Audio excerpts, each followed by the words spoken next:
এই খুতবাটা পুরোপুরি শুনতে পারবেন এবং আমি কিন্তু তৈরি হচ্ছি ঈদগাহ মাঠে যাওয়ার জন্য। আর এখানে আমার পাঞ্জাবি আছে, সেটা আপনাদেরকে দেখাবার চেষ্টা করতেছি। তো পাঞ্জাবিটা আমি বাই করে নিলাম, আর পাঞ্জাবিটা আমি বাই করে ভালো করে মানে ক্লিপগুলো সাইড করে নিলাম। নেওয়ার পরে ভিতরে কিন্তু কারণও থাকে, সেই কারণটাও আমি বাইর করে নিলাম। তো বাইর করে নিয়ে কিন্তু আমি পাঞ্জাবিটা আমি আরও বোতামগুলো খুলে নিতেছি, আর খুলে নেওয়ার পরে পরে কিন্তু আমি গায়ে দিব। আর গায়ে দিয়ে আমি দেখাবো, আর গায়ে দেওয়াটা আপনার কীরকম লাগে সেটা জানাবেন।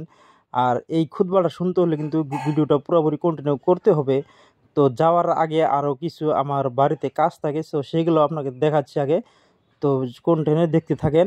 আর কিন্তু এখানে দেখতে পারছেন কিন্তু আপনার এটা আছে, এটা আপনারা সেন্ট পাবেন না, এটা কিন্তু একদম আতর, আর স্পেশালি খুবই একটা ভালো আতর।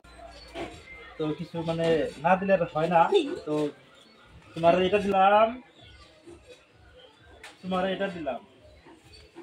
তো এরকম কিন্তু আপনারাও কিন্তু আপনাদের বাচ্চাদের দিয়ে যাবেন। আর আজকে যেহেতু খুশির দিন, আর সবাইকে মনটাকে খুশি করে রাখবেন।